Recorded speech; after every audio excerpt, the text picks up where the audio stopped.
This is day 1520. 1520 days since Richard was premeditatedly murdered on Fort Bliss. It was a code red. They ordered it. This is a failure of military leadership because of involvement, really treason, serving foreign and domestic enemies, serving themselves in the criminal trafficking. They could not withstand the temptation of all of the trafficking. And, there is a failure in El Paso too, because think of it, this big failure of the trifecta, right? The DA's office is usurped. You have an illegal as a chief medical examiner, and then you have an entire panel of judges that are illegal because they're appointed. You can't have appointed judges on a county-wide, very powerful, and I'm going to tell you how they're very powerful, on the El Paso Criminal Law Magistrate Court. You can't have that with a usurped DA's office. And, think about it. Bill Hicks was also appointed, and he refused to sign his anti-bribery statement before before he took his oath of office. So he didn't do that. He failed to do it. I think failed is a better word. He failed to admit or to officially swear that he was not offered bribes before he took his oath of office. I think that's really important. And when he was alerted that they didn't have that, he tampered with official government files. I'm trying to get all the words correct because that is a huge crime. And of course, he usurped the office, and because of that, you have practically a non-functioning criminal judicial system there in El Paso, Texas. And so when our son was ordered to be murdered, when our son was retaliated against for being a whistleblower, he was put in jail by these illegal individuals impersonating judges on the El Paso Criminal Law Magistrate Court. He was magistrated through them and unlawfully put in jail. Patrick Crucius from the Walmart mass shooting case was magistrated through that court.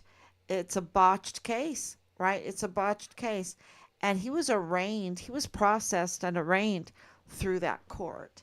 And, the lead criminal, because this makes everyone, the entire panel is criminal now.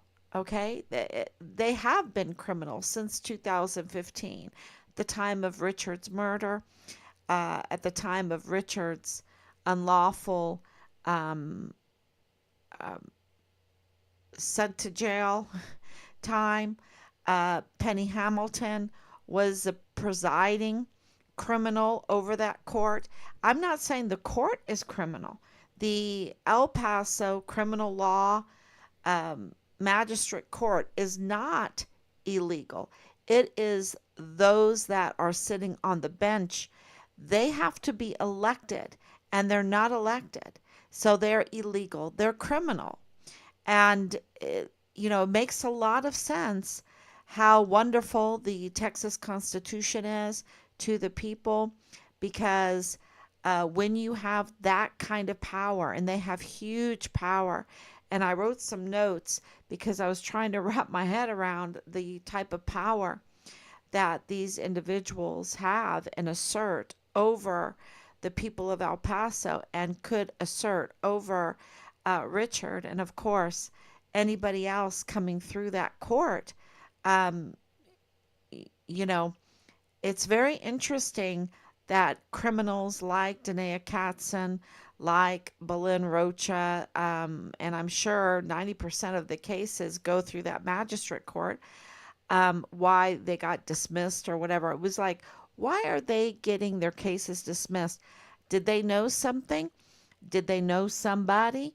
Who are these individuals that, are uh, really impersonating a judge and criminally, right? And that makes a lot of sense to us because so many criminals were, getting the easy way out.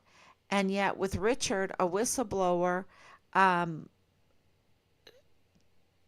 just obviously being framed and retaliated against, targeted by this court, targeted by the criminal group from the original response team, um, absolutely targeted and framed, was sent to jail. And any judge worth their salt could see what was going on. And yet, they seem to be in on it. And with Penny Hamilton, his name coming up early on, like over a year ago, probably more so, um, her name came up and handling different things for Richard's case. And so we absolutely have inquired about that with Judge Robert Shook. Those two judges came up. And isn't that interesting? Because she was the lead impersonator at the time. Criminal, absolutely criminal. And she did worse things. She absolutely needs to be arrested because, and I'm going to put out a report. I think I'm going to put a complaint about her, um, because right now she's working in the DA's office with Bill Hicks, a usurper. So it really, well, let me tell you what kind of power they have. Um, so when when agents need anything in order to do an investigation, they need a judge, right? We have done our investigation without subpoenas, without subpoena power. Can you imagine what we would find and what we could get if we had subpoena power? I mean, amazing. So, but these, of course, CID Fort Bliss had, make sure that I'm on.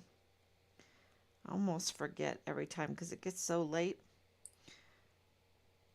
And I really want everyone to hear about this power that they're wielding without being elected. Okay, so when you are an investigator, an agent, um, like Marlon Soto, he had subpoenas, he had warrants, but he didn't get them for himself. He had to have judges get them for him. And we were getting back that it was coming from Penny Hamilton and Robert Shook. So, Robert Lee Shook. And so just think about this.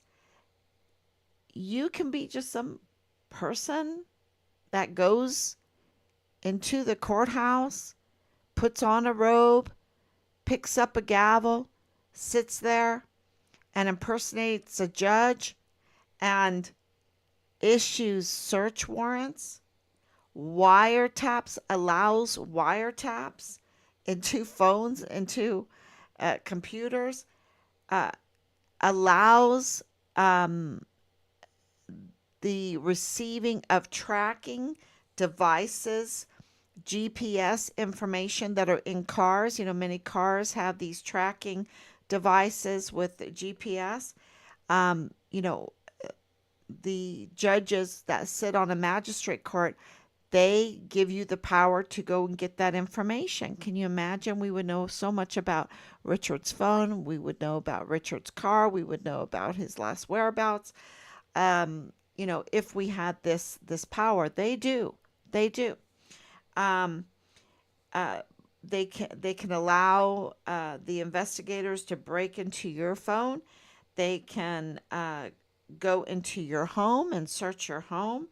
They can search your private life, like your banks, um, and I'm just oh yeah, they can also go to your places of work and search that and ask questions and everything.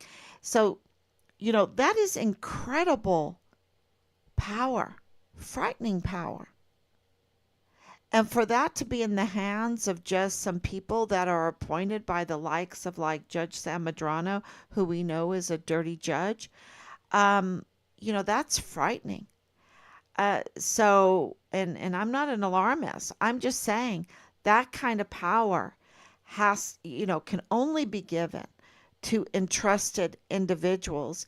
And in order to get the entrusted individual, uh, I guess, screened, they have to go through an election process. And that's what the Texas Constitution says. When you have county-wide jurisdiction and this kind of power, you must be elected. So since 2015, when they received county-wide jurisdiction, all judges that sit on the El Paso Criminal Law Magistrate Court must be elected, and they haven't been. They've pulled the wool over the people's eyes. They did not inform them. They denied them their voting rights, their election. This is huge, huge crime because when you're in that system, you absolutely know. And yet they deceived the people. And so once you think about it a lot and do your own research, research the Texas Constitution, research the El Paso Criminal Law Magistrate Court, research the 5 criminals now that are imposters of the judges. Um, Once you research who they are, knowing that they could never, Penny Hamilton, when you look into her, she could never win an election. She has nothing really. She has nothing of note.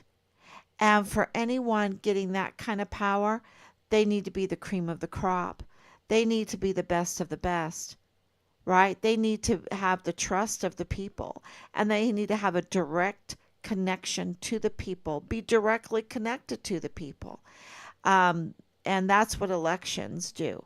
So make them absolutely answer to the people that they serve, that they will make judgments over, that they will make orders over, that they will arraign, that they can even put in jail. So, have their house searched, take away their children, have their phones searched, have their GPS car devices, um, hacked into and get the information, um, and much much more.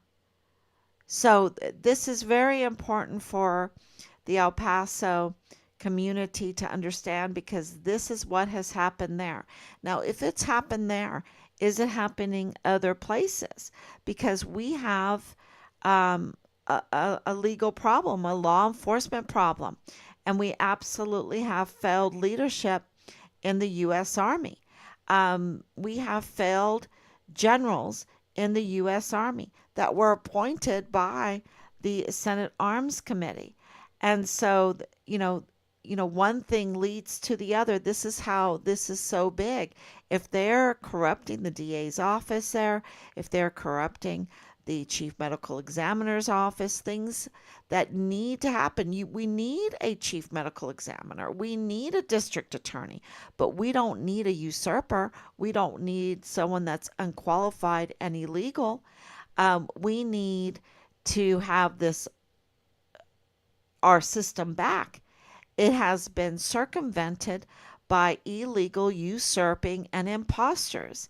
And this is why um, what happened to Richard happened because he was a whistleblower and they targeted him and they allowed the targeting. And even the court, because it being so problematic um, with this criminal panel, they targeted Richard, and the DA's office targeted Richard, and the medical examiner targeted Richard. We believe that the medical examiner absolutely targeted Richard because why? Yeah, there's a lot of questions that need to be answered. And, it just tells you another breach in security. Breach in security, like the breach in security of Fort Bliss, who, that the whole security of Fort Bliss was in the hands of a Mormon, DES Thomas Kane. And DES Thomas Kane, who said that Richard was a good meal for the coyotes when asked, um, absolutely witness to uh, it was very, very bad what was going on in the emergency intake center to the children. And we know because of President Trump uh, exposing it and bringing it out to the public that there were hundreds of thousands. Today he said 325,000, 325,000 unaccompanied children. Now, being a mother, being a Gigi, when I hear unaccompanied, uh, I shiver. I shiver because I know that children, even up to 17, traveling those long distances by themselves, you don't do that. Even Jesus says to his disciples, go out in two by two, right? Two by two. You don't go unaccompanied. And President Trump even exposed and alerted everybody that these children were kidnapped, that they were ripped out of their homes. They were kidnapped, and then they had to travel unaccompanied. Who accompanied them? Was it their kidnappers? Was it these coyotes? They call these individuals coyotes that are bring in do the human trafficking or do the human trafficking work, right? The traveling part of it, and get paid to do that. Who was with them and what happened to them? And when they got into the United States and they were entrusted to military leadership on Fort Bliss, what happened to them? Where are they? And President Trump says they're mostly dead. They're mostly dead. And of course, DES, Thomas Kane, and I have to say there is a common denominator, and the common denominator with Leilani Hart, with Dallas, with Thomas Kane, with the lawyers in this, with so many business people, Tavita Nusa, the common denominator is that they're Mormon. And like Danae Katzen, like Rosa Maria Valdez Garcia, this is the common denominator.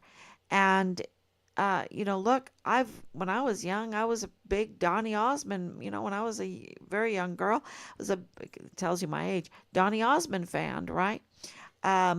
So this is not.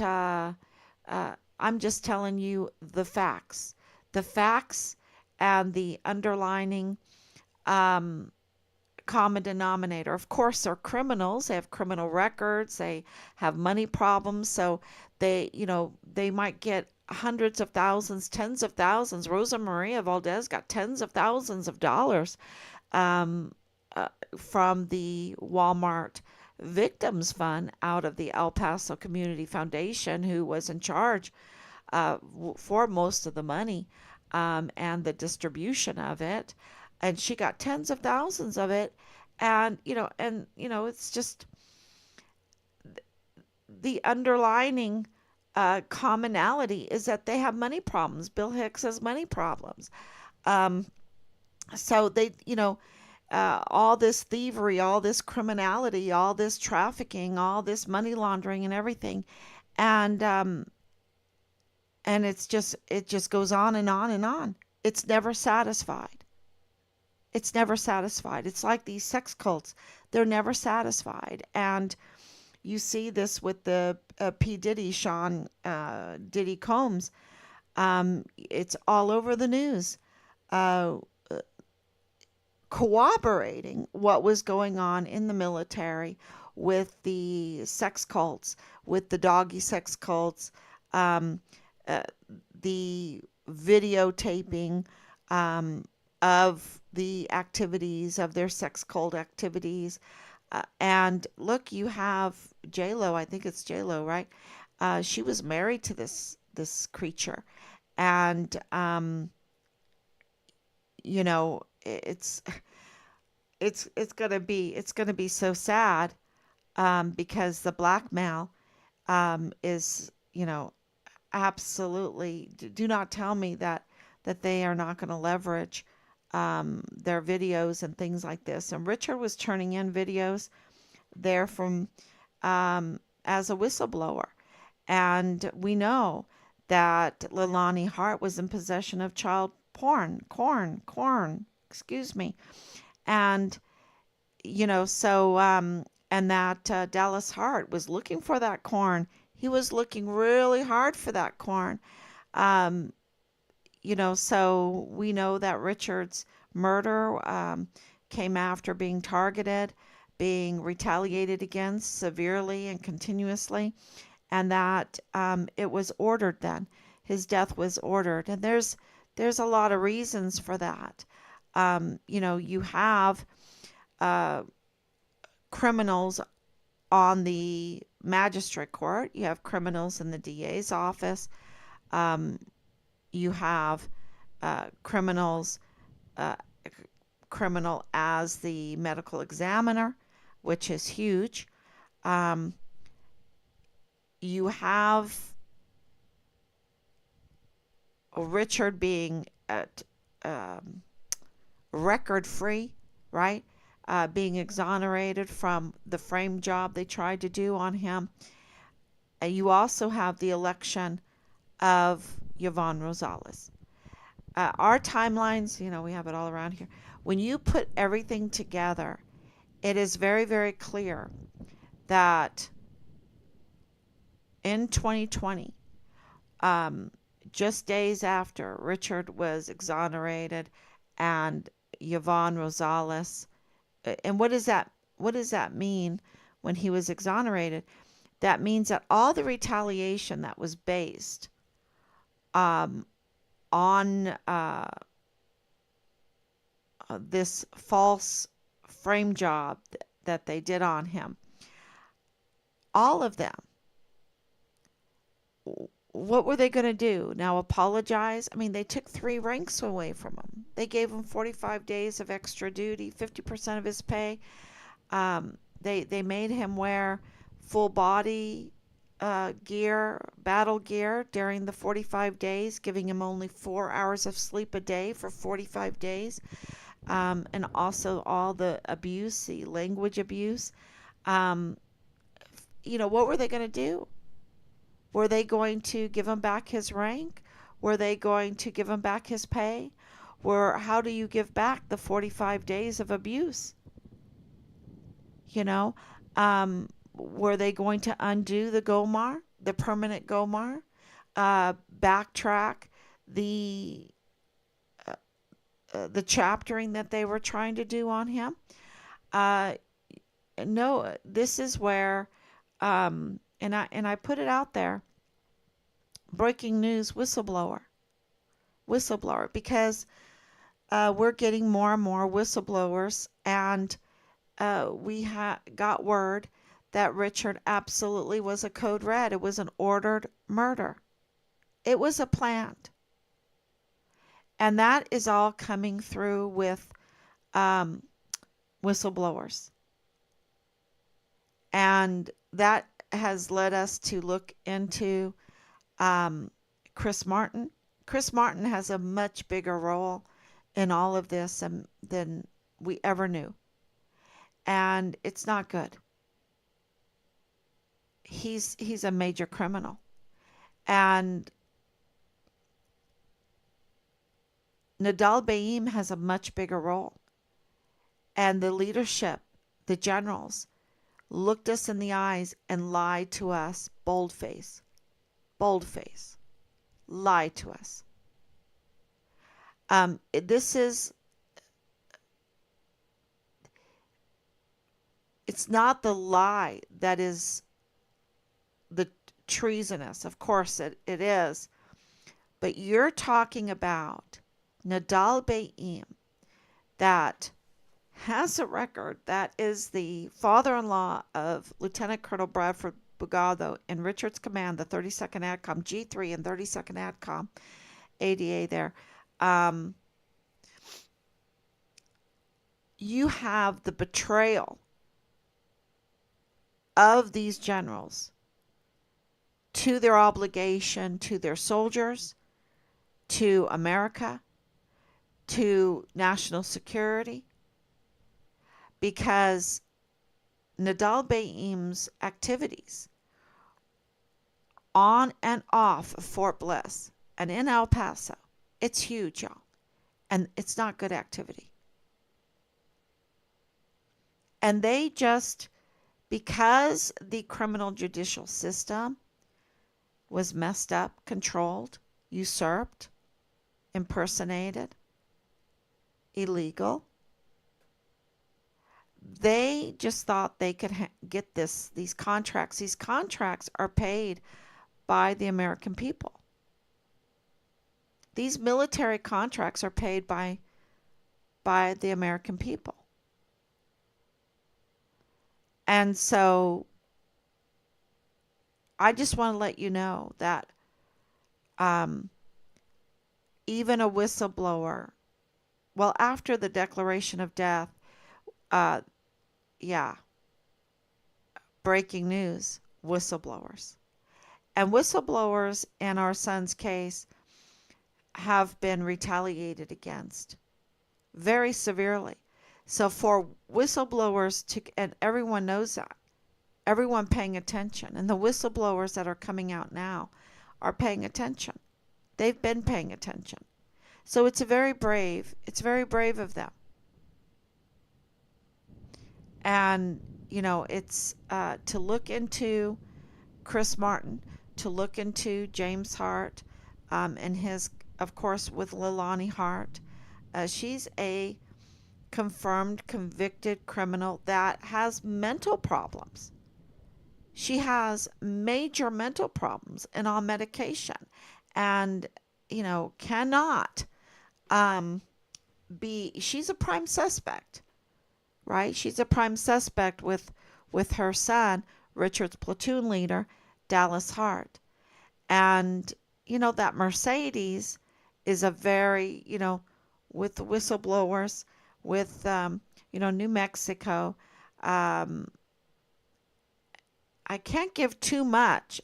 I'm trying to give enough that you know that we have it. Okay, I'm trying to give you enough information to, in your investigative minds, in your investigative, I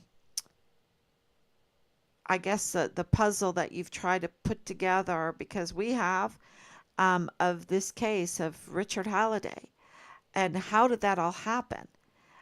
We're trying to give you enough information because, you know, this criminal group, they follow this all the time. They're following all the time. I just saw Nick Nofsinger, Brown Bell, you know, these are major criminals up to no good. And so soon, I think soon, I'm hoping, I'm praying soon, you'll know everything. But I'm trying to give you enough information where you know that we have it. So Nadal Baim cannot be dismissed. He has so many connections in this via the contracts, the LLCs, the cross-border um, activities, uh, being the, Bradford Bugado, the lieutenant colonel in the G3, he's and his wife and of course sister-in-law, family members, Nadal Bayim's family members. I mean, it's big. It's very big, and their connections with powerful people in El Paso. It's kind of like this whole thing with P. Diddy. He has connections with powerful people that did wrong, that acted criminally, um, or, just participated in the sex cult and were videotaped. And if it involved illicit drugs, if it involved children, um, if it involved bestiality, um, I don't even know if I'm allowed to say that on here. Um, you know, then they're in big trouble because that's criminal. Just like the problems in the Hart family that Leilani Hart let us all know about. Because, we have the FBI notarized complaint. I can't tell you how big a deal that is. Try to go get an FBI accepted notarized complaint from the FBI. All right? What does that tell you? That tells you that she has criminal access to the FBI that gave her report with her report number on it, that it was accepted, and she got the number. She got her number, FBI number. And it's such a big deal that she bragged about it and she gave it out to prove it, to prove her power. So, that's how we got it, because she had given it out. That's a huge, huge deal. And that she notarized her statement when she was being more coached. She was being more coached by, Tavita Nusa. And so the statement was, had some organization to it. It wasn't in crisis mode like this recent confession that we just received. That was a crisis in lies. I mean, but there was a lot of good information in there, because the the truth always is in there somewhere, right? But this FBI notarized affidavit is really, really important. That's why I mention it all the time, because they knew that Dallas Hart needed to be investigated. And whistleblowers, see, we're getting information that Dallas Hart had troubles in New Mexico, had troubles in El Paso, had troubles on Fort Bliss. Now, for the regular person, you might go, oh, okay, he had some troubles, but maybe he got dismissed or whatever. But we are a military family. We are a military family. He had troubles. He went green to gold.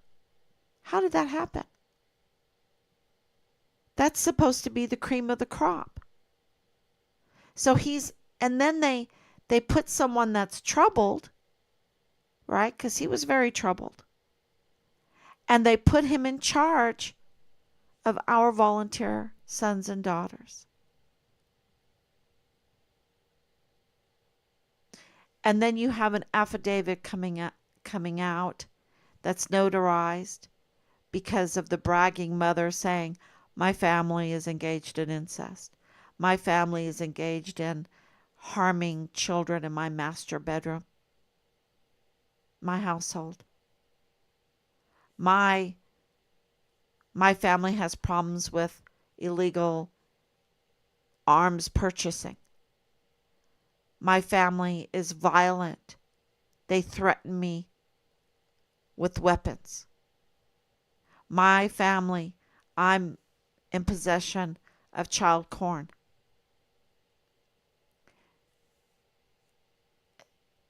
Y'all, how does this happen that he is an officer in the United States Army? And when we exposed all this, um, he was out. He was out. But it was exposed to people that are supposed to do oversight. It was exposed to the leadership that have an obligation to care for our volunteer sons and daughters. Richard was just 18 when he went in. 18. Homeschooled. I, I'm not saying he didn't have it. He had more experiences than most people. And even his one unit member, when I talked to him at one of the rallies, said, we thought my buddy and I here, we thought he was a liar because he said that he was born in Poland, that he was living in Germany and Heidelberg and in Ireland, that he was homeschooled, that he didn't go to school, that he was going to a German language school, the Volkshochschule, or the uh, traveled to Korea and went to the Korean culture and language course there, that he was going into Dublin learning how to do business, you know, that he was part of the Royal School of Music learning piano, um, that he was a black belt in karate, that he was traveling to Israel, that he was traveling to Malta. Oh no, he didn't go to Malta. Sorry, that was our other son. Our other son went to Malta.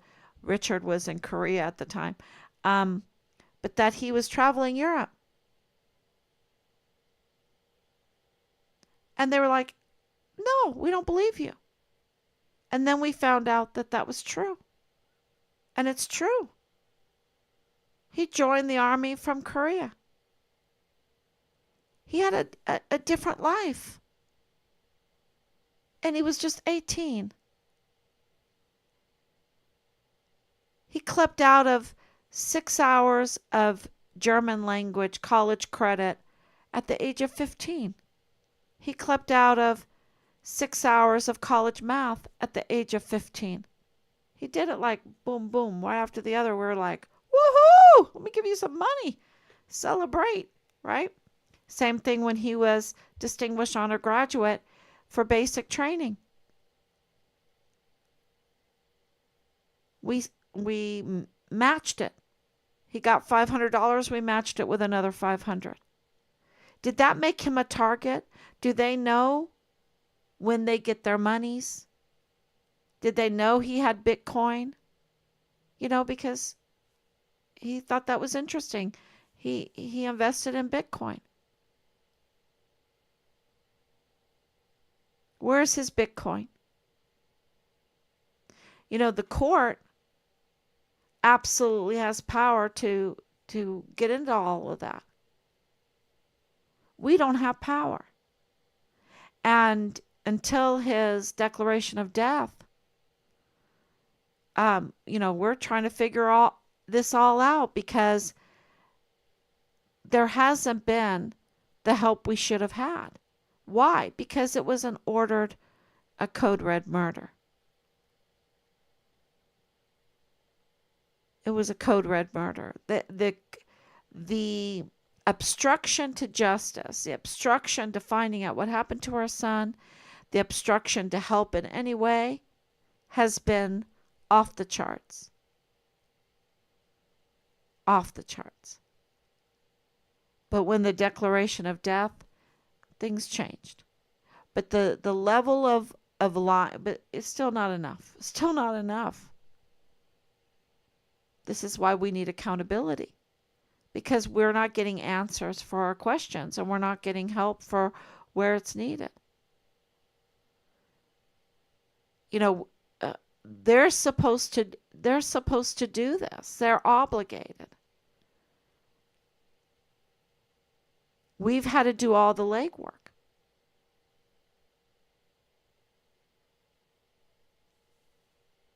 1,520 days of investigative work every day. Hundreds and hundreds of letters. And what do we get? Our generals lying to us, misleading us, telling us Nadal Baim is just nobody, just nobody. He's just a nobody. He's just might be following you on Facebook, but he's no, he is the father-in-law of Lieutenant Colonel Bradford Bugado. He's the one doing the bids with the El Paso Police Department for ammunition. He's the one that has connections that go across that border. He's the one that has a record. He's the one that has these business ties. He's the one that has these family ties. He's the one that has the ties to the car dealership. Let's talk about the Mercedes.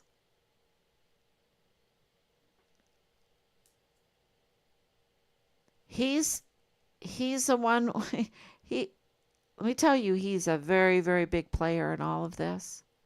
Criminal. He's a really big criminal in all of this. With James Hart and with Leilani Hart and with Dallas Hart and with Chris Martin. And it goes on from there. The case is broken, but so is the criminal judicial system there in El Paso. So is the Department of Justice. Look, Merrick Garland today, it looks like he can be arrested. This is what's being reported. And I can tell you from firsthand experience that there has been absolutely a weaponization of the Department of Justice and a lack of oversight. We wrote from El Paso asking for their help from the very beginning. I think this is why they might be very concerned right now, because we asked from the very beginning when they knew they had an illegal medical examiner, where they knew that they had an entire panel of judges that were impersonators and not legal, up to no good.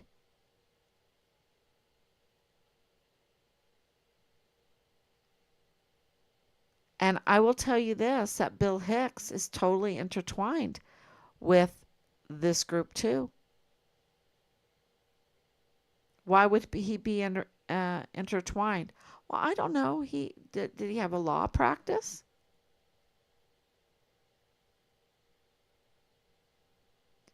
Is that necessary when you're being investigated, when you have LLCs that are not on the up and up? And so, the whole announcement today of the hundreds of thousands of unaccounted for children that are mostly dead, that's largely due to, we believe, because of whistleblowers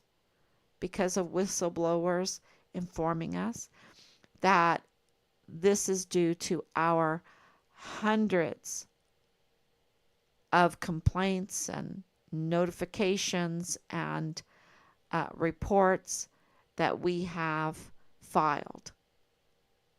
Hundreds. Not just one, not just two, not three, not 10, hundreds of them. That's what this has taken. And not only that, but an amicus brief to the SB4, We filed an amicus brief to the SB4 case, huge federal case. We also notified um, all of the law schools about the usurpation of Bill Hicks, the failure of Bill Hicks to uh, swear that he had not taken bribes before he was sworn in, and then tampering with government records to cover that up. We we filed with every law school that we could get an email for, which was a lot of them. I think it was a lot of them, y'all. It was a major work. And when we found the illegal activities in the FitFam El Paso LLC, and we discovered that it was forfeitured, and the only reason why we can think of that it would be forfeitured of something that profitable, that they would be so sloppy to do that, was because they didn't want to turn in the reports or records that are necessary for a legal LLC for paying taxes. And so because it was forfeitured, we legally acquired FitFam El Paso LLC with its brand names. They weren't happy. We also discovered this panel of judges were operating illegally, ruling illegally over the people, and that they were violating the Texas Constitution and violating the civil rights, the election rights of all the people that they're supposed to be uh, presiding over, or yeah.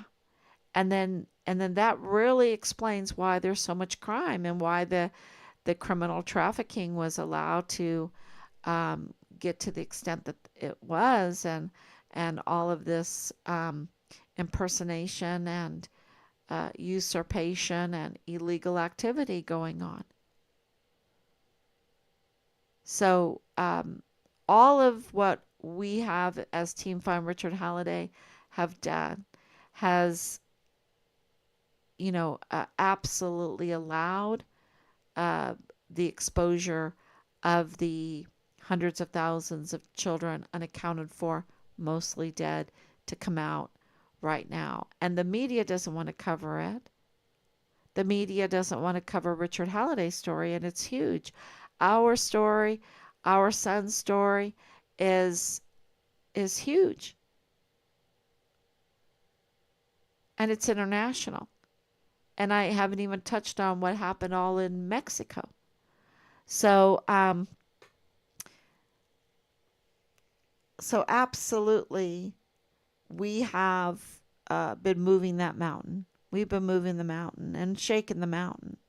And, we want accountability for what they did to our son.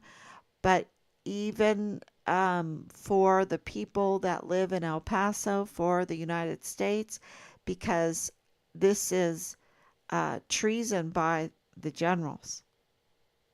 Absolute treason. And they all need to face the death penalty. And I never, and I've said this for the last couple nights and everything, um,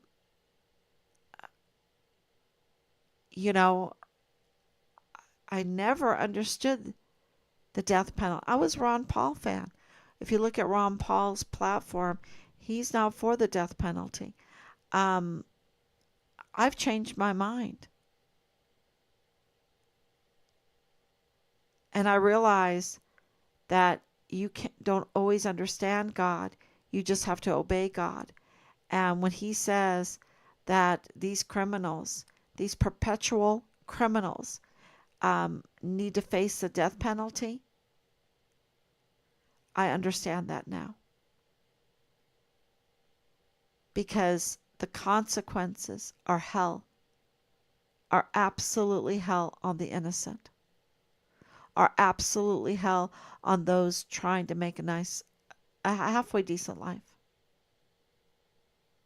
It's hell. And that lives are at stake, national security is at stake, and these generals absolutely, over and over and over again, committed treason. So thank you so much. A happy Saturday, right? It's a happy Saturday. Uh, Great day. It's a happy Sunday. Ooh, it's a happy Sunday now. And yeah, may God bless you. And we will be back tomorrow, God willing. So much happening.